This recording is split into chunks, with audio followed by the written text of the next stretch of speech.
ये आकाशवाणी है। प्रस्तुत है कार्यक्रम सुर्खियों में। इसके अंतर्गत सुनिए, भारत में सुदृढ़ होते शहरी परिवहन और आसान होते नागरिकों के जीवन पर चर्चा। इसमें भाग ले रहे हैं वरिष्ठ पत्रकार केवी प्रसाद। कार्यक्रम का संचालन कर रहे हैं हर्ष रंजन। प्रधानमंत्री नरेंद्र मोदी ने आज दिल्ली में 12,200 करोड़ रुपए से अधिक की नई परियोजनाओं की शुरुआत की और आधारशिला रखी।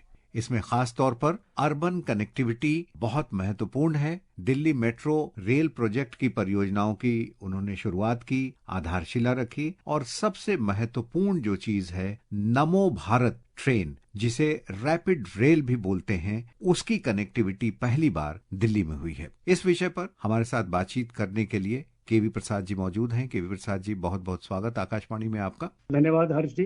प्रसाद साहब, एक वक्त था जब यहां से मेरठ जाने के लिए 4-4 घंटे लगते थे। आपको ऐसा लगता था कि जैसे पूरी शिद्दत के साथ आप तैयार हों और एक संघर्ष करते हुए पहले तो दिल्ली से ही बाहर निकलने में गाजियाबाद, हापुड़, इन सबको क्रॉस करते हुए कई बार ऐसी स्थिति होती थी कि 4-4 घंटे लग जाते थे। अब यही यात्रा हम लगभग 40-50 मिनट में, घंटे भर से कम समय में कर पा रहे हैं। और जो नमो भारत ट्रेन है, अब इसकी पहुंच दिल्ली के आज अशोकनगर तक हुई। प्रधानमंत्री नरेंद्र मोदी ने स्वयं इसमें साहिबाबाद से अशोकनगर तक की यात्रा की। बहुत बड़ी उपलब्धि है। और इसके साथ ही जो शहरी कनेक्टिविटी, जिसे अर्बन कनेक्टिविटी बोलते हैं, उसमें ये महत्वपूर्ण भूमिका निभाने जा रही है। आप कैसे इसे एक्सप्लेन करेंगे?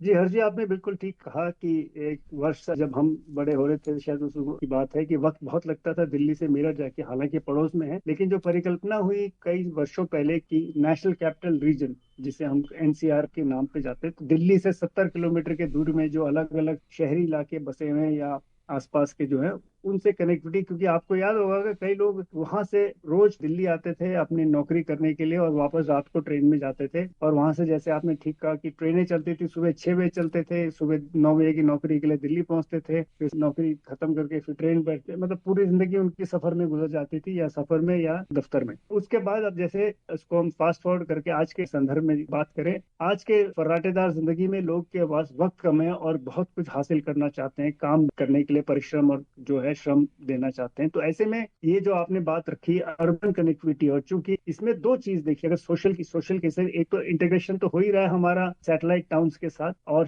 तीव्र गति से आप एक दूसरे के यहाँ आवाजाही हो जाएगी। और साथ ही साथ आप देखिए कि दिल्ली के ऊपर जो प्रेशर पड़ता था, जो एनसीआर की परिकल्पना की गई थी कि दिल्ली का प्रेशर डिसेंट्रलाइज कैसे करें ताकि कनेक्टिविटी जो सैटेलाइट टाउन से बढ़े और शीघ्र बढ़े, ताकि लोग आए, अपना व्यवसाय करें या जो भी कार्य करें दिल्ली में या दिल्ली के बाहर, दिल्ली से जाके भी सैटेलाइट टाउन में कुछ लोग अपना बिजनेस पर्पसेस के लिए जाते हैं। तो ये जो तीव्र गति से अब कनेक्टिविटी होगी, जैसे आपने कहा अर्बन माइग्रेशन, तो एक तरह से उस पर भी एक अंकुश लगेगा। और साथ ही साथ जैसे है कि एक कनेक्टिविटी जैसे आपने कही, और ईज ऑफ ट्रैवल जिसे कहते हैं, जिसके मैंने जिक्र किया, तो ये सब दृष्टिकोण से देखें तो बहुत ही स्वागतपूर्ण कदम है। और मेरे ख्याल से कदम तो पहले उठाए गए थे, लेकिन जिसे कहते हैं उनको कार्यान्वित होते होते ठोस आयाम पे पहुंच रहे हैं, ऐसा मेरा मानना है हर्ष जी।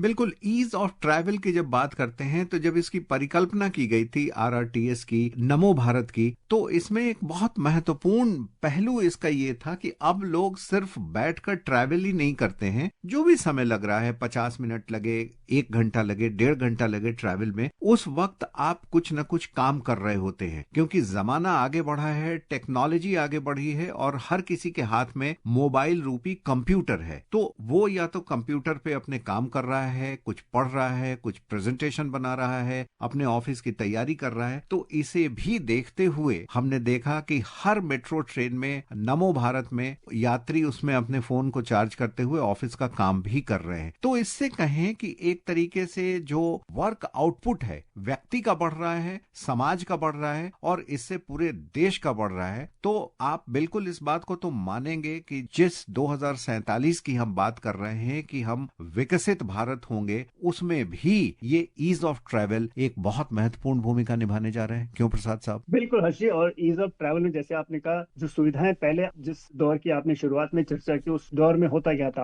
आपने एक बस पकड़ी, मालूम है बस 3 घंटे लेगी दिल्ली से मेरठ में, या तो आपको एक किताब या नॉवल अगर आपको, और वो भी तभी तक हो जब बाहर की रोशनी हो, क्योंकि बस के अंदर शाम हो जाए तो लाइट की सुविधा उस तरह से नहीं होती थी, और ये मोबाइल वगैरह तो थे ही नहीं हमारे पास, तो या तो अधिकतर लोग सोते होते थे या एक दूसरे के साथ बातें करके वक्त गुजारते करते थे। अब चूंकि जैसे जमाना हो गया, लोग फोकस हो गए हैं अपने काम के प्रति, क्योंकि एक तो प्रतिस्पर्धा इतनी बढ़ गई है और दूसरा हर आदमी चाहता है कि विकास की दौड़ में आगे रहें। सबकी महत्वाकांक्षा है कि एम्बिशियस हो गए लोग, कुछ कर गुजरने की उनमें ठानी हुई है। तो जब तक सुविधाएं नहीं होंगी तो काम नहीं हो पाएगा। और जैसे आपने कहा, आप और मैं अगर मेट्रो में भी जाते देखते होंगे, लोग अपना सुबह से व्यवसाय कर रहे हैं या किसी से बात कर रहे हैं, कोई दफ्तर का काम कर रहा है या प्रेजेंटेशन की तैयारी कर रहे हैं, स्टूडेंट्स परीक्षा के लिए तैयारी कर रहे हैं। तो अपना वक्त की एक जैसे प्रोडक्टिव टाइम बढ़ गया एक। और दूसरा जैसे अपना ईज ऑफ ट्रैवल की हमने बात की, उसके साथ साथ ये होता है ईज ऑफ लिविंग, यानी जीने के लिए जो और सुविधाएं और साधन हो गए हैं, और आपको अपना लक्ष्य पहुंचने में, जैसे कहते हैं, ये सब एडिशनल फैक्टर्स हैं, तो आपको सोचना नहीं पड़ता कि ये क्या कर रहे हैं।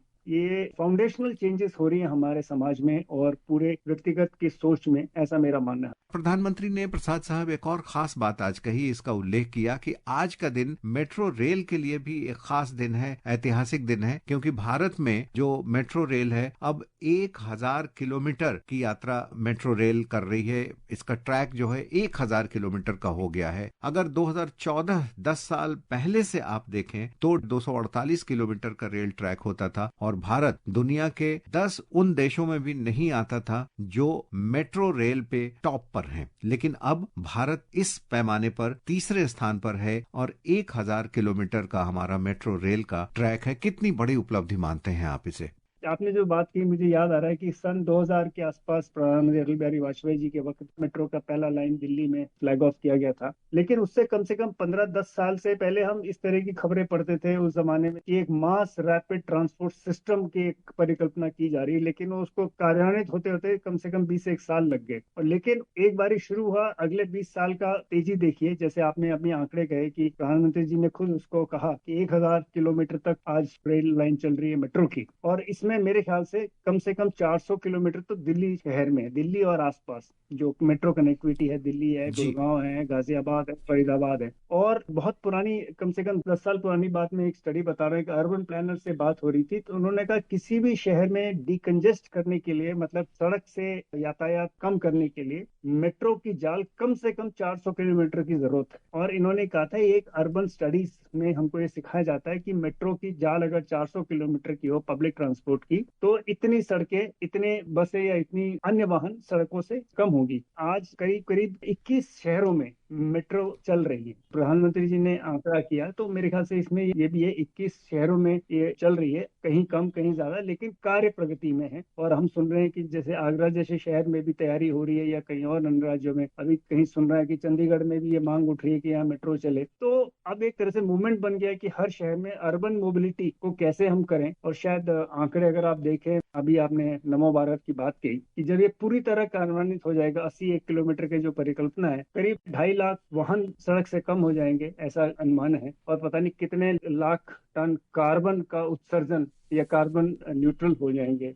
और ये अगर एक बड़ा लक्ष्य जो भारत का है, इंटरनेशनल कमिटमेंट किया हुआ है कि हम कितना कार्बन एमिशंस को कम करते चलाएंगे, ये उसकी तरफ में भी एक बहुत अच्छा कदम है। ना सिर्फ लोगों को ईज ऑफ ट्रैवलिंग की सुविधा मिलेगी, बल्कि पर्यावरण के दृष्टिकोण से भी अर्बन कनेक्टिविटी जिस तरीके से सरकार बढ़ा रही है, इससे पर्यावरण में भी सुधार होगा। और जो हम ये देख रहे हैं कि कई बार AQI जिसे बोलते हैं वो बहुत खराब हो जाती है, हवा का स्तर जो है वो बिगड़ जाता है। ऐसे में उसमें भी एक बहुत बड़ा सपोर्ट होगा इस अर्बन कनेक्टिविटी की वजह से, नमो भारत जैसी ट्रेनों की वजह से, या जो मेट्रो रेल है इसकी वजह से। प्रसाद साहब, आप बात कर रहे थे अभी इंफ्रास्ट्रक्चर की, और मुझे वो फिगर पिछले वित्त वर्ष का याद आता है, मतलब चालू वित्त वर्ष में जो 11,11,111 करोड़ रुपए इंफ्रास्ट्रक्चर पर वित्त मंत्री ने दिए हैं। और अगर आप 10 साल पहले देखें तो इंफ्रास्ट्रक्चर पर लगभग 2 लाख करोड़ के आसपास ही हमेशा बजट मिलता रहा है। 5 गुना बढ़ोतरी हुई है और इससे पूरे देश में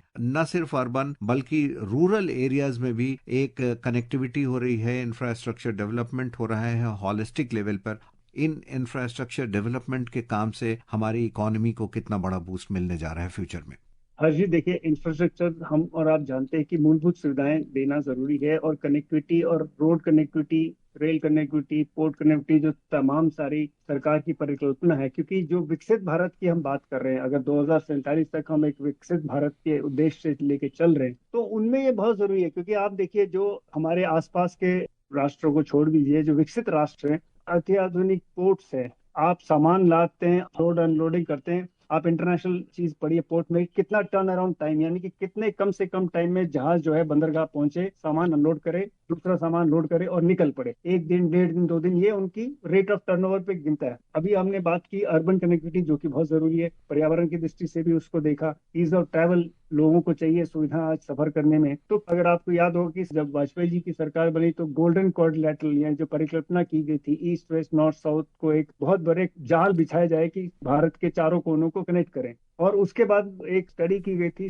आंध्र में, और देखा गया था जो एक सेक्शन जो उन्होंने बहुत जल्दी से कार्यान्वित करके तैयार किया, कि उस आवाजाही से ट्रेड कई गुना बढ़ गया उस इलाके में, क्योंकि लोगों को इतनी सुविधा मिलने लग गई, सामान को एक जगह से दूसरे जगह पहुंचाना और तीव्र गति से पहुंचाना और बड़े आराम से पहुंचाना। तो इंफ्रास्ट्रक्चर और इकोनॉमी को साथ मिलके देखा जाता है हमेशा। अगर आपके पास इंफ्रास्ट्रक्चर अच्छा होगा तो आपके पास इन्वेस्टमेंट्स आएंगी तो आपके लोगों के रोजगार बढ़ेंगे, इकोनॉमी, जिसे कहते हैं व्हील्स ऑफ इकोनॉमी जो है वो चलने लगती है हर्ष जी।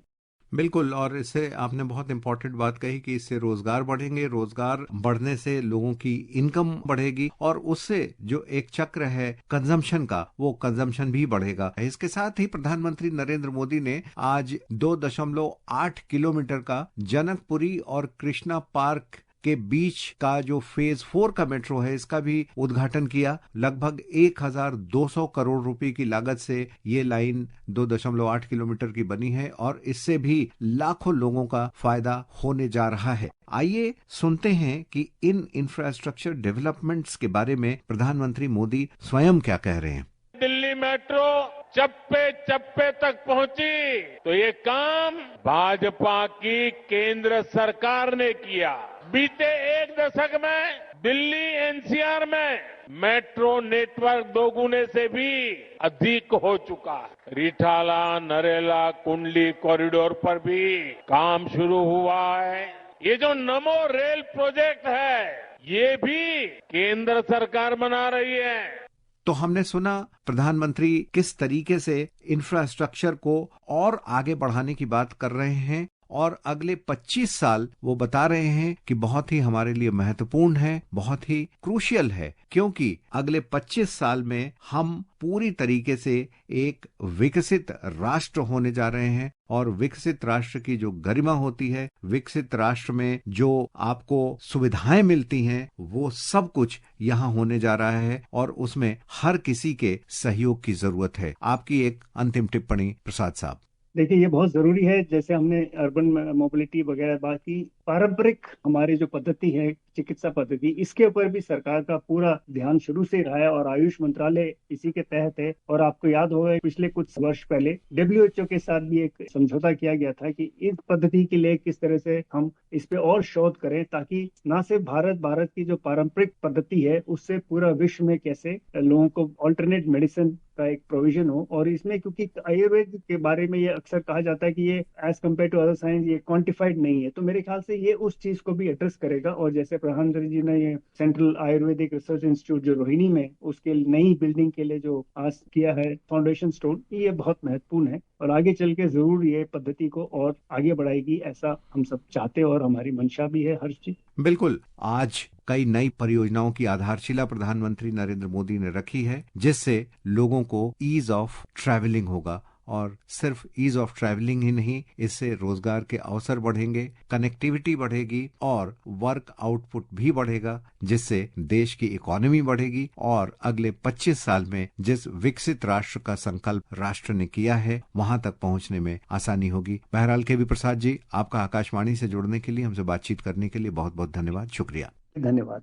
अभी आप सुन रहे थे भारत में सुदृढ़ होते शहरी परिवहन और आसान होते नागरिकों के जीवन पर चर्चा। इसमें भाग ले रहे थे वरिष्ठ पत्रकार केवी प्रसाद। कार्यक्रम का संचालन कर रहे थे हर्ष रंजन। ये कार्यक्रम आकाशवाणी के समाचार सेवा प्रभाग द्वारा प्रस्तुत किया गया। इसे आप हमारे mobile app news on AIR और YouTube channel news on AIR official पर भी सुन सकते हैं। इस कार्यक्रम के संबंध में अपनी प्रतिक्रिया आप हमें ईमेल या व्हाट्सएप के माध्यम से भेज सकते हैं। ईमेल का पता है airnsdtalks@gmail.com और व्हाट्सएप नंबर है 9289094044।